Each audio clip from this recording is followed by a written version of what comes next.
বকেয়া বেতনসহ বিভিন্ন দাবিতে গাজীপুরের চন্দ্রাতে ঢাকা টাঙ্গাইল মহাসড়ক অবরোধ করেছে স্থানীয় মাহমুদ জিন্স কারখানার শ্রমিক ও কর্মকর্তারা। এতে দুর্ভোগে পড়েছে ওই মহাসড়ক ব্যবহারকারী যাত্রী ও চালকরা। সকাল ৯টা থেকে বিক্ষুব্ধ শ্রমিক ও কর্মকর্তারা মহাসড়ক অবস্থান করে অবরোধ করে রাখে। শ্রমিক ও কারখানার কর্মকর্তারা জানান, ১ মাসের বকেয়া বেতন এবং সার্ভিস বেনিফিটের দাবিতে বিক্ষুব্ধরা এই মহাসড়ক অবরোধে নেমেছেন। মহাসড়কে যান চলাচল বন্ধ থাকায় বিপাকে পড়েছেন ওই মহাসড়ক ব্যবহারকারী যাত্রী ও চালকরা। আইন শৃঙ্খলা রক্ষাকারী বাহিনীর সদস্যরা মালিকপক্ষ ও বিক্ষুব্ধ শ্রমিকদের সাথে কথা বলে মহাসড়কে যান চলাচল স্বাভাবিক করার চেষ্টা করছে বলে জানিয়েছে শিল্প পুলিশ। কক্সবাজারের মহেশখালীর মাতারবাড়ি তাপ বিদ্যুৎ কেন্দ্রের কয়লা সংকট কেটেছে।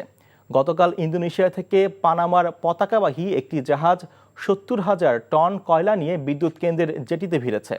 মাতারবাড়ি কোল পাওয়ার জেনারেশন কোম্পানির প্রধান প্রকৌশলী সাইফুর রহমান এ তথ্য নিশ্চিত করেছেন। তিনি জানান, বুধবার থেকেই জাহাজের কয়লা খালাসের কাজ শুরু হয়েছে। মেঘনা গ্রুপের আমদানি করা এটি প্রথম কয়লার চালান। কয়লার যোগান আসায় আগামী রোববার থেকে ১২০০ মেগাওয়াটের ২ ইউনিটের এই বিদ্যুৎ কেন্দ্রটি পুনরায় উৎপাদনে যাবে বলে জানান তিনি। এর আগে কয়লা সংকটের কারণে গত ৩১ অক্টোবর এই বিদ্যুৎ কেন্দ্রটির উৎপাদন পুরোপুরি বন্ধ হয়ে যায়। কেন্দ্রের কর্মকর্তারা আশা করছেন ৩-৪ দিনের ভেতর উৎপাদিত বিদ্যুৎ জাতীয় গ্রিডে যোগ করা সম্ভব হবে। উন্নয়নের নামে জলাশয়, নদী দখল করার মাধ্যমে অস্তিত্ব সংকটে রাজধানীর উপকণ্ঠ সাভার। পরিবেশ আইনবিদ সমিতি বেলা পরিবেশ রক্ষার সাভারকে কেন্দ্র করে সর্বোচ্চ মামলা করলেও কার্যকর কোনো পরিবর্তন হয়নি।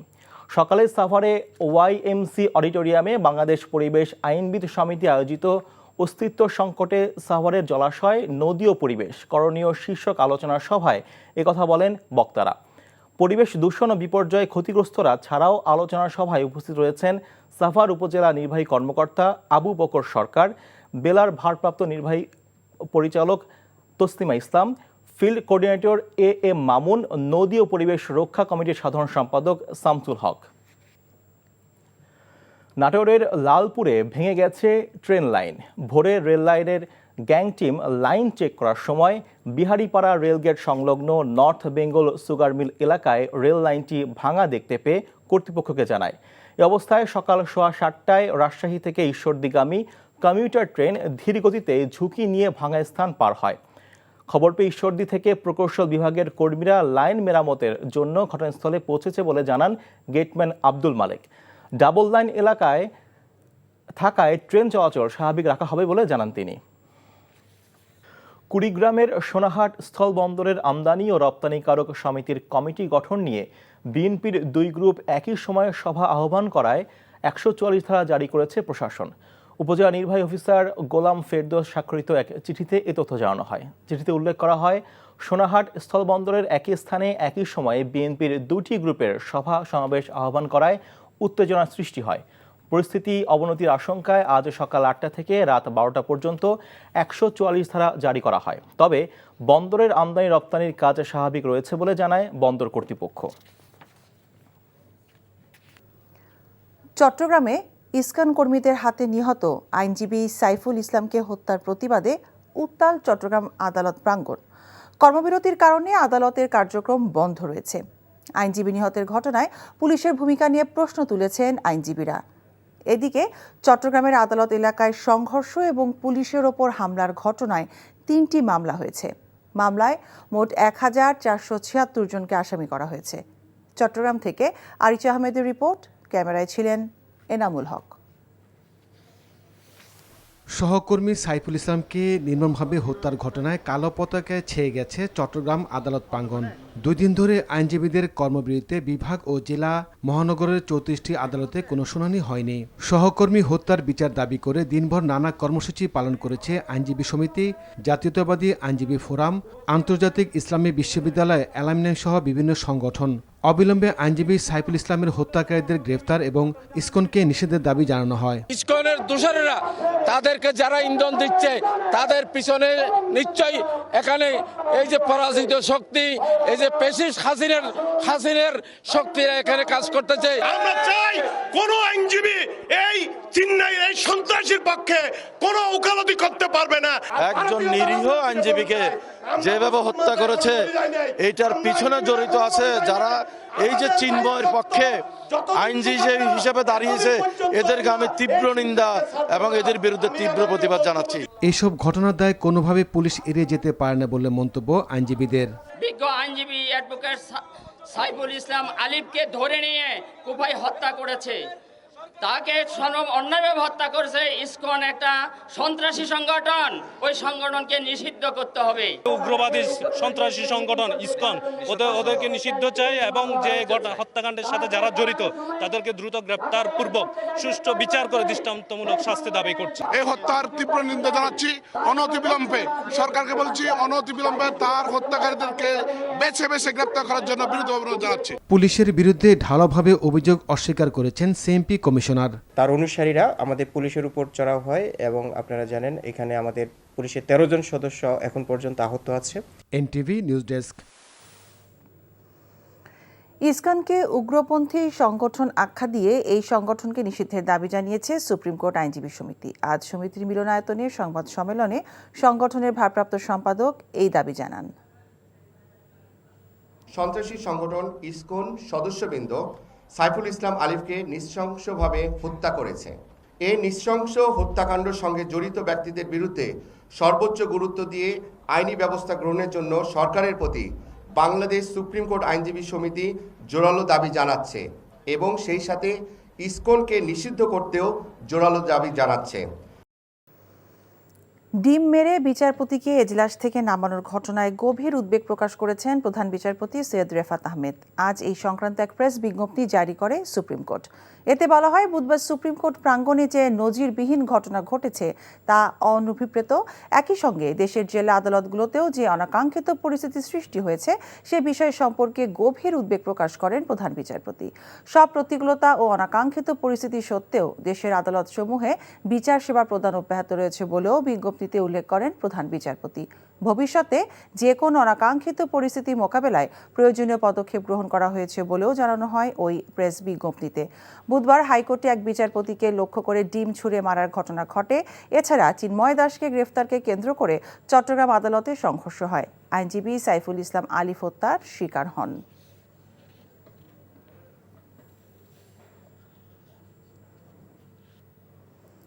বিএনপি মহাসচিব মির্জা ফখরুল ইসলাম আলমগীর বলেছেন, এই মুহূর্তে সবার লক্ষ্য হওয়া উচিত ন্যূনতম সংস্কারের মাধ্যমে নির্বাচনের মাধ্যমেই গণতন্ত্রের ধারায় ফিরে যাওয়া সম্ভব। আজ জাতীয় প্রেসক্লাবে রাষ্ট্র পুনর্গঠনে লেখক শিল্পীদের ভূমিকা শীর্ষক মতবিনিময় সভায় তিনি এসব কথা বলেন। ফখরুল আলো বলেন, গণতান্ত্রিক সংস্কৃতি গড়ে তুলে গণতান্ত্রিক সংস্কার করে গণতান্ত্রিক বাংলাদেশ গড়ে তোলা কঠিন হলেও এই কাজটিই করতে হবে। আর এই জন্য জাতীয় ঐক্য দরকার বলেও মনে করেন তিনি। জনমানুষের জন্য উপযোগী রাষ্ট্র নির্মাণ করতে সকলের সহযোগিতাও চান বিএনপি মহাসচিব। ইসকনের বিষয়টি একেবারে উদ্দেশ্য প্রণোদিত, যা অতীতেও করেছে, তারা আবারও করতে চায় বলে মন্তব্য করেন ফখরুল ইসলাম আলমগীর। আমাদের তো লক্ষ্য এখন একটাই হওয়া উচিত, সেই লক্ষ্যটা হচ্ছে আমরা একটা সত্যিকার অর্থে গণতান্ত্রিক রাষ্ট্র নির্মাণের জন্য যে সংস্কারগুলো প্রয়োজন সেই সংস্কারগুলো ন্যূনতম করে আমরা একটা সেই ধরনের একটা রাষ্ট্র গঠন করার জন্য একটা নির্বাচন করে একটা পার্লামেন্টে যাই। অনেকেই বলছেন যে নির্বাচনই তো আপনার গণতন্ত্র নয়, অবশ্যই নয়, কিন্তু তার জন্য তো আপনাকে একটা প্রক্রিয়া লাগবে। সেই প্রক্রিয়ার মধ্যে যদি আমরা না যাই তাহলে আমরা সেই জায়গায় গিয়ে পৌঁছতে পারবো না। প্রশ্ন যে ইসকনের ব্যাপারে আপনারা কি করছেন, এই প্রশ্নটা অত্যন্ত একেবারেই আপনার উদ্দেশ্য প্রণোদিত একটা অবস্থা তারা তৈরি করতে চায়। সেই অবস্থা নিয়ে প্রথমবার ফেল করেছে, এখন আবার নতুন করে আবার সেই অবস্থা তৈরি করতে চায়। এটা আমাদেরকে সজাগ থাকতে হবে। মানহানির মামলায় জামিন পেয়েছেন সাময়িক বরখাস্ত সহকারী কমিশনার তাপসী তাবাসসুম উর্মি। ঢাকার চিফ মেট্রোপলিটন ম্যাজিস্ট্রেট সিএমএম আদালতের ম্যাজিস্ট্রেট ইমরান আহমেদ এই আদেশ দেন। বৈষম্য বিরোধী ছাত্র আন্দোলনে শহীদ আবু সাইদকে নিয়ে ফেসবুকে চরম অবমাননাকর কটূক্তির অভিযোগে দায়ের করা মানহানির মামলায় সাময়িক বরখাস্ত সহকারী কমিশনার তাপসী তাবাসসুম আজ সকালে আদালতে আত্মসমর্পণ করেন। আদালত উভয় পক্ষের বক্তব্য শুনে তাপসী তাবাসসুমের জামিন মঞ্জুর করেন। গত 8ই অক্টোবর বরখাস্ত সহকারী কমিশনার তাপসী তাবাসসুমের বিরুদ্ধে ঢাকার সিএমএম আদালতে মানহানির মামলা করেন গণ অধিকার পরিষদের উচ্চতর পরিষদ সদস্য ও গণমাধ্যম সমন্বয়ক আবু হানিফ। যথাযথ পদোন্নতি, পে কমিশন গঠন করে বেতন বৈষম্য দূর করা সহ 9 দফা দাবিতে সমাবেশ করেছে সচিবালয় কর্মকর্তা কর্মচারী সংযুক্ত পরিষদ। দাবি আদায়ে আগামী বুধবার মহাসমাবেশের ঘোষণা দিয়েছেন নেতারা। সকালে সচিবালয়ের 6 নম্বর ভবনের সামনে কর্মকর্তা কর্মচারী সংযুক্ত পরিষদ আয়োজিত সমাবেশে সংগঠনের সভাপতি বদিউল কবির এসব দাবি তুলে ধরেন, যার মধ্যে আছে কর্মচারী প্রতিনিধিদের অন্তর্ভুক্ত করে জাতীয় পে কমিশন গঠন এবং বেতন বৈষম্য দূর করা, 20টি গ্রেডের পরিবর্তে 10টি বেতন গ্রেড নির্ধারণ করে 50% মহার্ঘ ভাতা বাস্তবায়ন করা, আগের মতো শতভাগ পেনশন গ্র্যাচুইটি প্রথা চালু এবং টাইম স্কেল ও সিলেকশন গ্রেড চালু করা, চাকরির বয়সসীমা 59 বছর থেকে 3 বছর বাড়িয়ে 62 বছর নির্ধারণ করা, পদোন্নতির ক্ষেত্রে বঞ্চিতদের প্রাপ্যতা অনুযায়ী সংখ্যানুপাতে পদ সংরক্ষণের আদেশ জারির দাবিও জানান কর্মচারী নেতারা। এ সময় দাবি বাস্তবায়নে গড়িমসি এবং দুর্ব্যবহারের অভিযোগে অর্থ মন্ত্রণালয়ের একজন যুগ্ম সচিবের অপসারণের দাবি করেন তারা। দেশের উপকূল ও উপকূলীয় জমি ও পরিবেশ সুরক্ষা নীতিমালা না থাকায় অবৈধ দখল ও ভবন নির্মাণ থামছে না বলে মন্তব্য করেছেন রিজওয়ানা হাসান। সকালে রাজধানীর পূর্ত ভবনে আয়োজিত পায়রা বন্দর নগরী ও কুয়াকাটা উপকূলীয় অঞ্চলের পরিবেশ পর্যটন ভিত্তিক সমন্বিত পরিকল্পনা প্রণয়ন শীর্ষক সমাপ্ত প্রকল্পের প্রস্তাবনা বাস্তবায়ন সংক্রান্ত সেমিনারে একথা বলেন পরিবেশ উপদেষ্টা। পায়রা বন্দর নগরী এবং কুয়াকাটার কয়েকটি দুর্বলতা চিহ্নিত করে রিজওয়ানা হাসান বলেন, অতি দ্রুত উপকূল জোন ম্যানেজমেন্ট নীতিমালা করে ফেলতে হবে। কক্সবাজারে জমি আগ্রাসন ও খুলনা যশোরে চিংড়ি চাষিরা পাইপিং করছে অভিযোগ করে তিনি বলেন, কৃষি জমি সুরক্ষা আইনের সাথে সারা দেশে জমি সুরক্ষা আইন বাধ্যতামূলক করে ফেলতে হবে। কেন মানুষের কুয়াকাটায় গিয়ে গলফ খেলতে হবে তো বুঝতে পারলাম না। আর এই গলফের ম্যানেজমেন্ট কাদের কাছে থাকে এটা কি আমরা জানি না? আমাদের তো ওখানে গলফের কোনো প্রয়োজন আছে বলে আমি মনে করছি না। ভূমি জোনিং এর উপর এখন একটা আইন ড্রাফট আকারে আছে, তো সেই ড্রাফটটাতে আমরা দুইজনে মিলেই গোটা দেশের জন্য একটা স্পেশাল প্ল্যানিং ম্যান্ডেটরি করার বিধানটা ইনক্লুড করতে পারি। জাতীয় পার্টির চেয়ারম্যান জি এম কাদের বলেছেন, একদলীয় নির্বাচন শুধু আওয়ামী লীগই করেনি। সকালে বনানীতে সংবাদ সম্মেলনে তিনি আরও বলেন, 2014 সালের নির্বাচন অবাধ সুষ্ঠু ছিল না, তবে আইনগতভাবে গ্রহণযোগ্য ছিল। 2018 এবং 2024-এর নির্বাচনও একই ছিল। কার্যকরভাবে দেশ চালাতে অন্তর্বর্তীকালীন সরকার হোঁচট খাচ্ছে বলেও মন্তব্য করেন জি এম কাদের। প্রধানমন্ত্রী সর্বোচ্চ 2বারের বেশি পদে অধিষ্ঠিত হতে পারবেন না। প্রধানমন্ত্রীর ক্ষমতা কমিয়ে রাষ্ট্রপতির ক্ষমতা বৃদ্ধি করার প্রস্তাবও দেন তিনি। নারীদের শুধু সংরক্ষিত আসন নয়, সকল রাজনৈতিক দলকে অন্তত 10% নারী প্রতিনিধি মনোনয়ন দেওয়া উচিত বলেও মনে করেন তিনি। আর এখনই আনুপাতিক হারে নির্বাচনের পক্ষে নয় জাতীয় পার্টি। সরকারি দলের প্রধান এবং প্রধানমন্ত্রী একই ব্যক্তি না হবার প্রস্তাবনা সংবিধানের সংযোজনের কথাও বলেন জাতীয় পার্টির চেয়ারম্যান। 2014 নির্বাচন অবাধ হয়নি, সুষ্ঠু হয়নি, অন্তর্ভুক্তিমূলক হয়নি। এটা আমাদের আইনগতভাবে এখানে কোনো ব্যত্যয় নেই, এগুলো বেআইনি নয়, আইনে হয়তো ঠিক আছে, কিন্তু এটা এথিক্যালি কারেক্ট না আমরা বলি। কেন? যে এটাতে জনগণের রায়ের প্রতিফলন হচ্ছে না।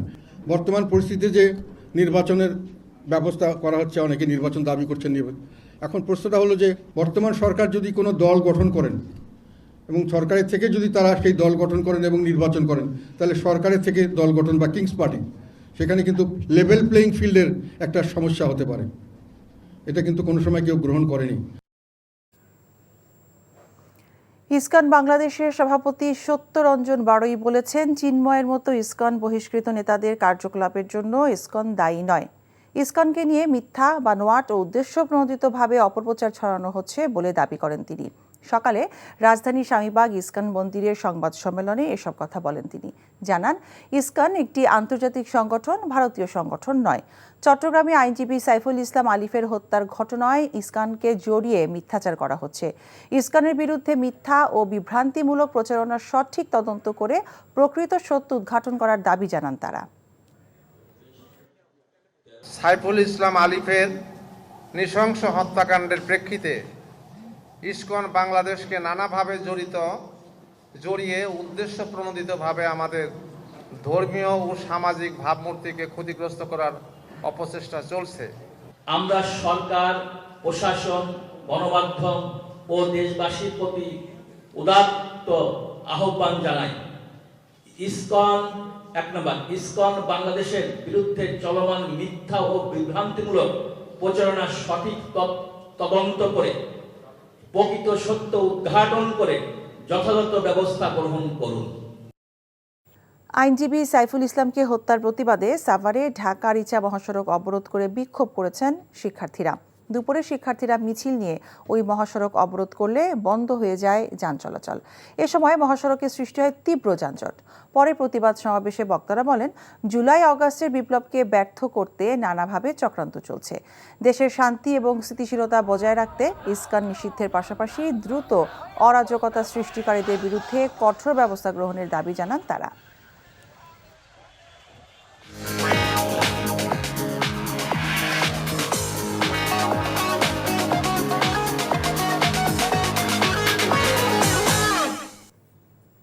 নগদ নিবেদিত অর্থনীতির খবর। বেনাপোল স্থলবন্দর দিয়ে ভারত থেকে 1030 মেট্রিক টন চাল আমদানি করা হয়েছে। এদিকে আমদানি মূল্য বেশি পড়ায় চাল আমদানিতে অনীহা দেখাচ্ছেন ব্যবসায়ীরা। আমদানিকারকেরা জানান, চালের বাজার স্থিতিশীল রাখতে সরকার ভারত থেকে মোটা চাল আমদানির উদ্যোগ নিয়েছে। বাণিজ্য মন্ত্রণালয় থেকে বিভিন্ন আমদানিকারক প্রতিষ্ঠানকে বিনা শুল্কে সেদ্ধ এবং আতপ চাল আমদানির অনুমোদন দেওয়া হয়েছে। গতরাতে 105 টনের একটি চালের চালান বেনাপোল বন্দরের ট্রান্সশিপমেন্ট ইয়ার্ডে প্রবেশ করে। শুল্কায়ন শেষে আজ বন্দর থেকে খালাস দেওয়া হয়েছে, কিন্তু দেশীয় বাজারে পাইকারি দামের তুলনায় ভারতের বাজার থেকে আমদানি করা চালের দাম বেশি পড়ছে। সবাই মিলে দেশকে স্বৈরাচার মুক্ত করা হয়েছে উল্লেখ করে বিএনপির ভারপ্রাপ্ত চেয়ারম্যান তারেক রহমান বলেছেন, এখন সময় দেশ গঠনের, তাই দেশ গঠনে সবাইকে ঐক্যবদ্ধভাবে কাজ করার আহ্বান জানিয়েছেন তিনি। বিকেলে লালমনিরহাটে শহীদ জিয়া ফুটবল টুর্নামেন্টের সমাপনী অনুষ্ঠানে তিনি একথা বলেন। তারেক রহমান বলেন, দেশে আন্তর্জাতিক মানের খেলোয়াড় তৈরি করতে হবে। এজন্য প্রতিভাবানদেরকে দেশের বিভিন্ন প্রান্ত থেকে খুঁজে বের করে আনার তাগিদ দিয়েছেন তিনি। একই সঙ্গে খেলাধুলায় সব যুব সমাজকে উদ্বুদ্ধ করতে এই ধরনের প্রতিযোগিতামূলক অনুষ্ঠান বেশি বেশি আয়োজনের আহ্বান জানিয়েছেন বিএনপির ভারপ্রাপ্ত চেয়ারম্যান। আমরা স্বৈরাচার মুক্ত করেছি দেশের মানুষ স্বৈরাচারকে বিদায় করেছে এই দেশ থেকে। এখন সামনের দিনে হচ্ছে দেশ গড়ার পালা। একজন রাজনৈতিক কর্মী হিসাবে, এই দেশের একজন সন্তান হিসেবে, বাংলাদেশের সন্তান হিসেবে আমি মনে করি আমাদের শুধু মেধাবী ডাক্তার বা ইঞ্জিনিয়ার বা আর্কিটেক্ট থাকলেই চলবে না। আগামী দিনে আমাদেরকে অবশ্যই মেধাবী অর্থাৎ প্রফেশনাল খেলোয়াড় তৈরি করতে হবে, যা তৈরি করতে হবে আমাদের ভবিষ্যৎ প্রজন্ম তাদের ভেতর থেকে। বৈষম্য বিরোধী ছাত্র আন্দোলনে বাধা প্রদান ও অনিয়মের অভিযোগে কুয়েটের সাবেক 2 উপাচার্য, 5 শিক্ষক, 7 কর্মকর্তা সহ মোট 12 জনকে সাময়িক বরখাস্ত করেছে সিন্ডিকেট। উপাচার্য অধ্যাপক ডক্টর মোহাম্মদ মাসুদ বিষয়টি নিশ্চিত করেছেন। তিনি জানিয়েছেন, সাময়িক বরখাস্ত হওয়া 5 শিক্ষকদের বিরুদ্ধে বৈষম্য বিরোধী ছাত্র আন্দোলনে বাধা প্রদান, বিভিন্ন সময় সাধারণ ছাত্র শিক্ষক নির্যাতনে প্রত্যক্ষভাবে যুক্ত থাকা, সক্রিয়ভাবে রাজনৈতিক প্রভাব বিস্তারের সাথে যুক্ত থাকার অভিযোগ এবং খুলনা প্রকৌশল ও প্রযুক্তি বিশ্ববিদ্যালয় ধারা ভঙ্গের অভিযোগের প্রাথমিক সত্যতা পাওয়া গেছে। এছাড়া বিশ্ববিদ্যালয়ের আরও 6 জন কর্মকর্তা এবং 1 জন কর্মচারীর বিরুদ্ধে বিভিন্ন অবৈধ উপায়ে নিয়োগ পাওয়ার অভিযোগ প্রাথমিকভাবে প্রমাণিত হওয়ায় তাদেরকে সাময়িকভাবে বরখাস্ত করা হয়েছে। 21শে নভেম্বর বিশ্ববিদ্যালয়ের 94তম সিন্ডিকেট সভায় এই সিদ্ধান্ত হয়। আইনজীবী সাইফুল ইসলামকে হত্যার প্রতিবাদে দেশের বিভিন্ন স্থানে বিক্ষোভ সমাবেশ হয়েছে। সাভারে ঢাকা-রিচা মহাসড়ক অবরোধ করে বিক্ষোভ করে শিক্ষার্থীরা। দুপুরে শিক্ষার্থীরা মিছিল নিয়ে ওই মহাসড়ক অবরোধ করলে বন্ধ হয়ে যায় যান চলাচল।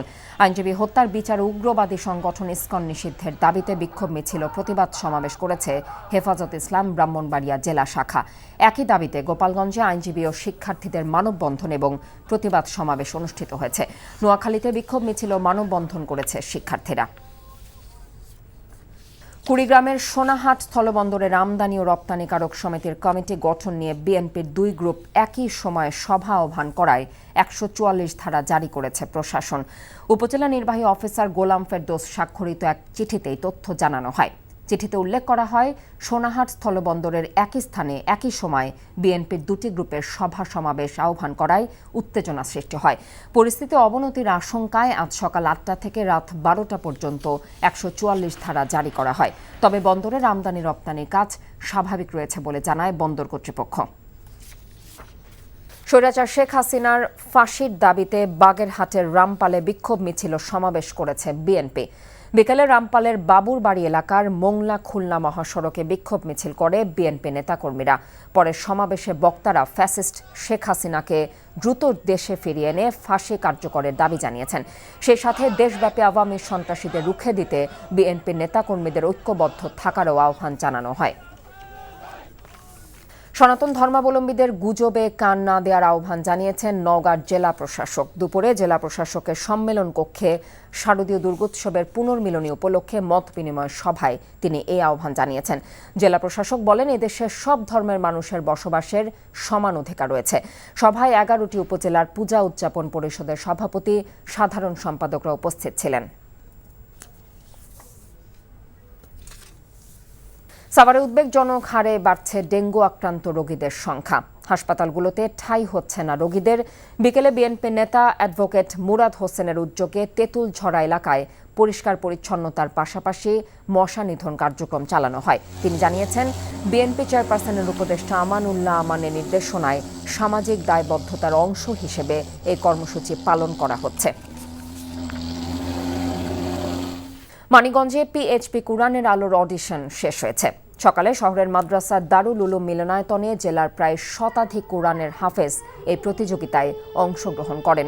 প্রতিযোগিতা শেষে 9 জনকে ইয়েস কার্ডস দেওয়া হয়।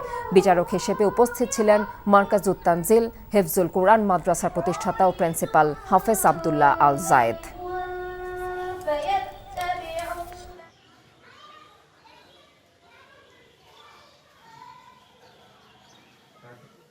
কুমিল্লায় দীর্ঘ 18 বছর পর শুরু হচ্ছে জিয়া ক্রিকেট টুর্নামেন্ট।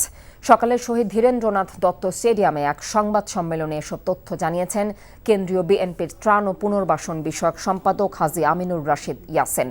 সকল প্রস্তুতি সম্পন্ন করা হয়েছে। 29 নভেম্বর থেকে টুর্নামেন্টটি শুরু হবে বলে তিনি জানিয়েছেন। খেলাটি টি20 ফরম্যাটে হবে। এতে অংশগ্রহণ করবে কুমিল্লা, চাঁদপুর এবং ব্রাহ্মণবাড়িয়া জেলার খেলোয়াড়রা। বিনামূল্যে কুমিল্লাবাসী এই খেলা দেখতে পারবেন। The ISKCON Bangladesh today rejected allegations of its links with the murder of lawyer Saiful Islam Alif in Chattogram, while washing its hands off of any affair related to expelled leader Chinmoy Krishnadas. At a press conference at its Dhaka headquarters, General Secretary Charu Chandra Das said ISKCON Bangladesh has never been involved in conflict, communal or otherwise, and continues to promote unity and harmony. He said a group, however, continues to spread false and malicious information about the organization. BNP acting chairman Tariq Rahman has urged the country people to remain united to rebuild Bangladesh. He made the appeal while addressing finale of Shahid Zia football tournament in Lalmonirhat in the afternoon. The top BNP leader said the people of the country ousted the fascist Sheikh Hasina through forming unity. Now time has come to reconstruct the nation through forming unity to thwart all conspiracies.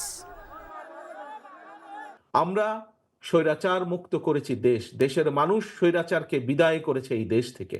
এখন সামনের দিনে হচ্ছে দেশ গড়ার পালা। একজন রাজনৈতিক কর্মী হিসাবে, এই দেশের একজন সন্তান হিসেবে, বাংলাদেশের সন্তান হিসেবে আমি মনে করি আমাদের শুধু মেধাবী ডাক্তার বা ইঞ্জিনিয়ার বা আর্কিটেক্ট থাকলেই চলবে না।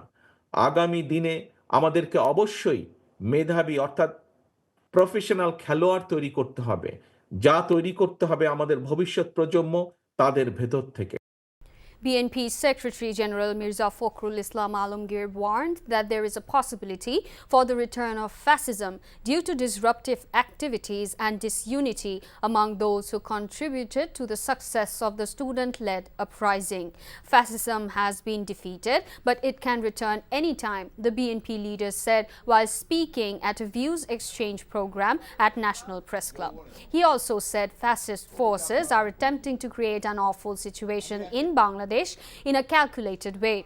Fokrul said the nation must now unite around a single goal: to build a truly democratic state by re-establishing parliament after implementing the necessary reforms.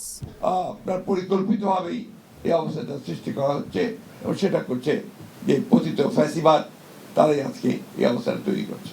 ভারতবর্ষের মিডিয়ার বিষয়গুলো দেখতে পাই, কাল রাতেই আমাকে কয়েকজন ফোন দিয়েছেন, তাদের একটাই মাত্র লক্ষ্য প্রশ্ন যে ইসকনের ব্যাপারে আপনারা কি করছেন। এই প্রশ্নটা অত্যন্ত একেবারেই আপনার উদ্দেশ্য প্রণোদিত একটা অবস্থা তারা তৈরি করতে চায়। সেই অবস্থা নিয়ে প্রথমবার ফেল করেছে, এখন আবার নতুন করে আবার সেই অবস্থা তৈরি করতে চায়। এটা আমাদেরকে সজাগ থাকতে হবে, আর আমরা সেখানে কোনো মতেই যেন আবার সেখানে আরও একটা বিভাজন সৃষ্টি না করি। এখন যেটা এই মুহূর্তে যেটা প্রয়োজন, সবাইকে শান্ত থেকে বিষয়গুলোকে অনুধাবন করে আমাদের ধীরে ধীরে এগিয়ে যাওয়া এবং সবাইকে সঙ্গে নিয়ে সামনের দিকে আগানো। The final report of the committee formed for the preparation of white paper on Bangladesh's economy will be submitted to the chief advisor on Sunday, said Debopriyo Bhattacharya. Debopriyo, who is the chairman of the committee, made the statement at a seminar on current economic situation today. He also said the findings will be disclosed to the public through a press conference on 2nd December. Dr. Bhattacharya also raised the question of why wealth earned through corruption and plundering is yet to be confiscated. If economic stability and security cannot be provided, the government's goals will not be fulfilled, he added. একটি সংস্কার কতখানি হবে, কত ধৈর্য নিয়ে মানুষ সেটাকে দেখবে, তার পরিধি কি হবে, তার গতি কি হবে, তার সব কিছু নির্ভর করবে, তার মূল নিয়ামক হবে অর্থনৈতিক স্থিতিশীলতা থাকে কি থাকে না তার উপর। যেই উদ্দীপনা, উৎসাহ বা সম্ভাবনা সৃষ্টি হয়েছে, এই সম্ভাবনাগুলোকে যদি কাজে লাগাতে হয় তাহলে আমাদেরও যোগ্যতার সাথে দেশ পরিচালনা করতে হবে। Chief Justice Dr. Syed Refat Ahmed has expressed deep concern over different untoward situations which have taken place in courts across Bangladesh. In a press release today, the Chief Justice said many problems have arisen at the country's courts in recent times. The Supreme Court is vigilant so that people can get services from the courts without any impediment. The SC is trying to ensure judicial services despite the roadblocks. He also mentioned the incident of lawyers throwing eggs at Justice Ashraful Kamal on 27th November for allegedly making derogatory remarks, assuring that steps are being taken to prevent such incidents in the future. The Chief Justice ordered all courts and tribunals of the country to carry on their normal activities and ensure people's right to get justice through the release. Taposhi Tabassum Urmi, an assistant commissioner of Lalmonirhat who had been temporarily suspended, has received bail from Dhaka court in a defamation case. Metropolitan Magistrate Imran Ahmed accepted Urmi's bail petition today. Urmi surrendered before the court through her lawyer today, while the plaintiff's lawyer opposed the bail plea during the hearing. On 8th October, Gano Adhikar Porishod leader Abu Hanif filed an application with the Dhaka court to lodge a defamation case against Urmi, accusing her of making derogatory comments about the martyrs of July-August uprising, including Abu Said. সবাই মিলে দেশকে স্বৈরাচার মুক্ত করা হয়েছে উল্লেখ করে বিএনপির ভারপ্রাপ্ত চেয়ারম্যান তারেক রহমান বলেছেন, এখন সময় দেশ গঠনের। বিকেলে লালমনিরহাটে শহীদ জিয়া ফুটবল টুর্নামেন্টের সমাপনী অনুষ্ঠানে তিনি কথা বলেন। তারেক রহমান বলেন, দেশে আন্তর্জাতিক মানের খেলোয়াড় তৈরি করতে হবে। এই জন্য প্রতিভাবানদেরকে দেশের বিভিন্ন প্রান্ত থেকে খুঁজে বের করে আনার তাগিদ দেন তিনি। রংপুরের মইনুল ইসলামকে সাথে নিয়ে ইউনুস আলীর ক্যামেরায় হাসান মাহমুদের রিপোর্ট। অগ্রহায়ণের পড়ন্ত বিকেলে লালমনিরহাটের শহীদ আবুল কাশেম কলেজ মাঠে গ্রামীণ ফুটবলের আসরে হাজারো মানুষ। শহীদ জিয়া ফুটবল টুর্নামেন্টের ষষ্ঠ আসরের ফাইনালে লন্ডন থেকে যুক্ত হয়ে তারেক রহমান বললেন, স্বৈরাচার পতনের পর এবার সব ক্ষেত্রে শুরু হোক দেশ গড়ার কাজ। আমরা স্বৈরাচার মুক্ত করেছি দেশ, দেশের মানুষ স্বৈরাচারকে বিদায় করেছে এই দেশ থেকে। এখন সামনের দিনে হচ্ছে দেশ গড়ার পালা। আমাদের শুধু মেধাবী ডাক্তার বা ইঞ্জিনিয়ার বা আর্কিটেক্ট থাকলেই চলবে না। আগামী দিনে আমাদেরকে অবশ্যই মেধাবী অর্থাৎ প্রফেশনাল খেলোয়াড় তৈরি করতে হবে, যা তৈরি করতে হবে আমাদের ভবিষ্যৎ প্রজন্ম তাদের ভেতর থেকে। পঞ্চগড় ও রংপুর মহানগর বিএনপি ফুটবল একাদশের মধ্যকার ফাইনাল দেখতে আসেন বিএনপির কেন্দ্রীয় নেতারাও। দেশের ক্রীড়াঙ্গনকে উন্নত করার তাগিদ তারেক রহমানের। আগামী দিনগুলোতে যখন আপনারা আরো অনুষ্ঠানের আয়োজন করবেন, আপনারা দয়া করে চেষ্টা করবেন যে দেশীয় খেলোয়াড়দেরকে এই খেলাগুলোতে অংশগ্রহণ করানোর জন্য। আর দেশীয় যারা আছে তাদের ভেতর থেকে ভালো খেলোয়াড় যাতে বের করে আনা সম্ভব হয়, এই দিকে দয়া করে দৃষ্টি রাখবেন। এবারের টুর্নামেন্টে রংপুর মহানগর বিএনপিকে হারিয়ে চ্যাম্পিয়ন ট্রফি জিতে নেয় পঞ্চগড় একাদশ। দেশের গ্রামীণ জনপদের এই ধরনের আসরগুলো থেকে আন্তর্জাতিক মানের খেলোয়াড় বের করে আনার তাগিদ দিয়ে তারেক রহমান বললেন, আগামীর বাংলাদেশ বিনির্মাণে সব ক্ষেত্রেই সবাইকে নজর দিতে হবে, থাকতে হবে ঐক্যবদ্ধ। Hasan Mahmud, NTV news, Lalmonirhat, Rangpur. ইসকনের কর্মকাণ্ড উদ্দেশ্য প্রণোদিত মন্তব্য করে বিএনপি মহাসচিব মির্জা ফখরুল ইসলাম আলমগীর বলেছেন, তাদের দিয়ে অস্থিতিশীল পরিবেশ তৈরি করতে চায় পরাজিত ফ্যাসিবাদ। এই পরিস্থিতিতে ঐক্য ও শান্ত থেকে সবকিছু মোকাবেলার আহ্বান জানান তিনি। বলেন, এমন কোনো কাজ করা ঠিক হবে না যাতে ফ্যাসিবাদীরা আবারও ফিরে আসে। জাতীয় প্রেস ক্লাবে মতবিনিময় সভায় এসব বলেন মির্জা ফখরুল। ইমরুল আহসানের রিপোর্ট। রাষ্ট্র পুনর্গঠনের লেখক শিল্পীদের ভূমিকার শীর্ষক এই মতবিনিময়ের আয়োজন করে জাতীয় কবিতা পরিষদ। স্বৈরাচারের বিদায়ে নতুন বাংলাদেশ গড়ার সুযোগ তৈরি হয়েছে মন্তব্য করে বিএনপির মহাসচিব বলেন, হঠকারী কিছু করে এই সুযোগ নষ্ট করা যাবে না। বলেন, দেশকে অস্থিতিশীল করতে নানামুখী চক্রান্ত চলছে। এটা অত্যন্ত আপনার পরিকল্পিতভাবেই এই অবস্থাটা সৃষ্টি করা হচ্ছে এবং সেটা করছে যে পতিত ফ্যাসিবাদ, তারাই আজকে এই অবস্থাটা তৈরি করছে। ভারতবর্ষের মিডিয়ার বিষয়গুলো দেখতে পাই। কাল রাতেই আমাকে কয়েকজন ফোন দিয়েছেন, তাদের একটাই মাত্র লক্ষ্য, প্রশ্ন যে ইসকনের ব্যাপারে আপনারা কি করছেন। এই প্রশ্নটা অত্যন্ত একেবারেই আপনার উদ্দেশ্য প্রণোদিত একটা অবস্থা তারা তৈরি করতে চায়। সেই অবস্থা নিয়ে প্রথমবার ফেল করেছে, এখন আবার নতুন করে আবার সেই অবস্থা তৈরি করতে চায়। এটা আমাদেরকে সজাগ থাকতে হবে। আর আমরাও সেখানে কোনো মতেই যেন আবার সেখানে আরও একটা বিভাজন সৃষ্টি না করি। এখন যেটা এই মুহূর্তে যেটা প্রয়োজন, সবাইকে শান্ত থেকে বিষয়গুলোকে অনুধাবন করে আমাদের ধীরে ধীরে এগিয়ে যাওয়া এবং সবাইকে সঙ্গে নিয়ে সামনের দিকে আগানো। ন্যূনতম সংস্কার করে নির্বাচন দেওয়া উচিত বলে মনে করেন মির্জা ফখরুল। সংস্কারগুলো প্রয়োজন, সেই সংস্কারগুলো ন্যূনতম করে আমরা একটা সেই ধরনের একটা রাষ্ট্র গঠন করার জন্য একটা নির্বাচন করে একটা পার্লামেন্টে যাই। অনেকেই বলছেন যে নির্বাচনই তো আপনার গণতন্ত্র নয়, অবশ্যই নয়, কিন্তু তার জন্য তো আপনাকে একটা প্রক্রিয়া লাগবে। সেই প্রক্রিয়ার মধ্যে যদি আমরা না যাই তাহলে আমরা সেই জায়গায় পৌঁছতে পারবো না।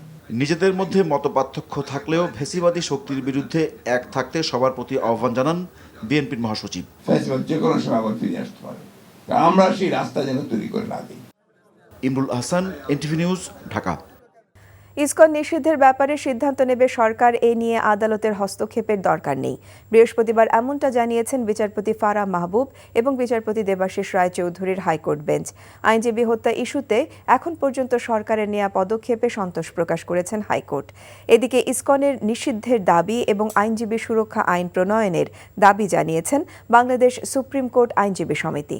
তামজিদ সুমনের রিপোর্ট। হিন্দুত্ববাদী সংগঠন ইসকনের বিষয়ে সরকারের অবস্থান কি, বুধবার রাষ্ট্রপক্ষের কাছে জানতে চান দেশের সর্বোচ্চ আদালত।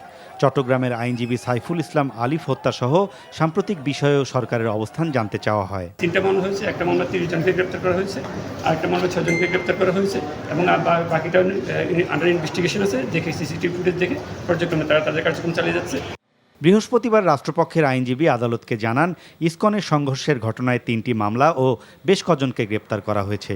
ইসকন ইস্যুতে সরকারের কঠোর অবস্থানের কথাও জানানো হয়। এ সময় উচ্চ আদালত বলেন, ইসকন নিষিদ্ধ হবে কিনা সেটি সরকারের নীতিগত সিদ্ধান্ত। এ বিষয়ে আদালতের হস্তক্ষেপ ঠিক হবে না। এদেশের মানুষের সৌহার্দ্যপূর্ণ সম্পর্ক কখনো ভাঙবে না বলেও মন্তব্য করেন উচ্চ আদালত। সরকারের যেটি পলিসিগত ব্যাপার বা তাদের ইনভেস্টিগেশনের ব্যাপার, যেটাতে আদালতের কোনো এখতিয়ার নেই সেটাতে তারা আসলে ইন্টারফেয়ার করতে চান না। যেহেতু সরকার এখন তাদের কাছে যে তথ্য দেওয়া আছে মনে হয়েছে যে যথেষ্ট পরিমাণেই যা করার প্রয়োজন সেই সঠিক পদক্ষেপগুলোই নিচ্ছে, তো ওনারা বলছেন যে পরবর্তীতে যদি কখনো প্রয়োজন হয় তাহলে তারা আমাদেরকে সহায়তা করার জন্য, তদন্তে সহায়তা করার জন্য যা করা দরকার করবেন, কিন্তু এই মুহূর্তে ওনারা কোনো আদেশ দিলে সেটি বোধহয় সঠিক হবে না। এদিকে এক ব্রিফিংয়ে সুপ্রিম কোর্ট আইনজীবী সমিতি ইসকনকে নিষিদ্ধের দাবি জানায়। সন্ত্রাসী সংগঠন ইসকন সদস্যবৃন্দ সাইফুল ইসলাম আলিফকে নৃশংসভাবে হত্যা করেছে। আমরা এর তীব্র প্রতিবাদ জানাচ্ছি। এই নৃশংস হত্যাকাণ্ডের সঙ্গে জড়িত ব্যক্তিদের বিরুদ্ধে সর্বোচ্চ গুরুত্ব দিয়ে আইনি ব্যবস্থা গ্রহণের জন্য সরকারের প্রতি বাংলাদেশ সুপ্রিম কোর্ট আইনজীবী সমিতি জোরালো দাবি জানাচ্ছে এবং সেই সাথে ইসকনকে নিষিদ্ধ করতেও জোরালো দাবি জানাচ্ছে। আইনজীবীদের সুরক্ষায় আইন তৈরির দাবিও জানিয়েছে সুপ্রিম কোর্ট আইনজীবী সমিতি।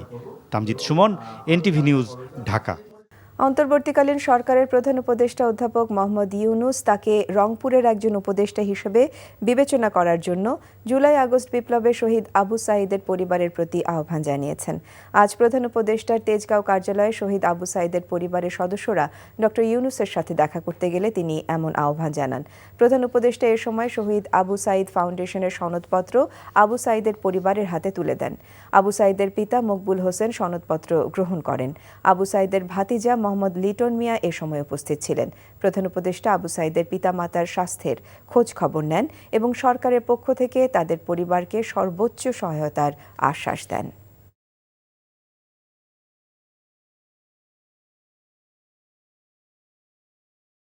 সোহরাওয়ার্দী উদ্যানে স্বাধীনতা স্তম্ভ নির্মাণ প্রকল্পের আওতায় শাহবাগ থানা নির্মাণের প্রস্তাব অনুমোদন দিয়েছে উপদেষ্টা পরিষদ। সকালে প্রধান উপদেষ্টার কার্যালয়ে অনুষ্ঠিত উপদেষ্টা পরিষদের নিয়মিত বৈঠকে এই সিদ্ধান্ত হয়েছে বলে জানিয়েছেন মন্ত্রিপরিষদ সচিব ডক্টর শেখ আব্দুর রশিদ। সচিবালয়ে আয়োজিত ব্রিফিংয়ে তিনি আরও বলেন, এর আগে ইন্টারকন্টিনেন্টাল হোটেলের উল্টো পাশে হবার সিদ্ধান্ত হলেও তা হচ্ছে না। সোহরাওয়ার্দী উদ্যানের ঐতিহাসিক স্থানগুলো যথাসম্ভব সংরক্ষণের সিদ্ধান্ত হয়েছে বলেও জানান মন্ত্রিপরিষদ সচিব। বৈঠকে জুলাই আগস্টের গণ অভ্যুত্থানের ওপর আন্তর্জাতিক মানের তথ্যচিত্র নির্মাণেরও অনুমোদন দেয়া হয়। এছাড়া দেশের সাম্প্রতিক পরিস্থিতি নিয়ে অনির্ধারিতভাবে আলোচনা হয়েছে বলে জানান তিনি। শাহবাগ থানাকে যে সাকুরার কাছে নিয়ে যাওয়ার যে প্রসঙ্গ উঠেছিল, ওই জায়গার সেগুলিও আলোচনা হয়েছে। সেগুলো আলোচনা অনেক থ্রেড বেয়ার ডিসকাশন হয়েছে। তো ওইটা খুব একটা উপযোগী হবে বলে মনে হয়নি এবং ওই জায়গার মালিক যারা তারা এটা দিতে অসম্মত হয়েছে। মাননীয় উপদেষ্টা কয়েকজন মিলে তারা সরেজমিন দেখবেন, দেখে তারা সবচেয়ে সুইটেবল কোনটা হয়।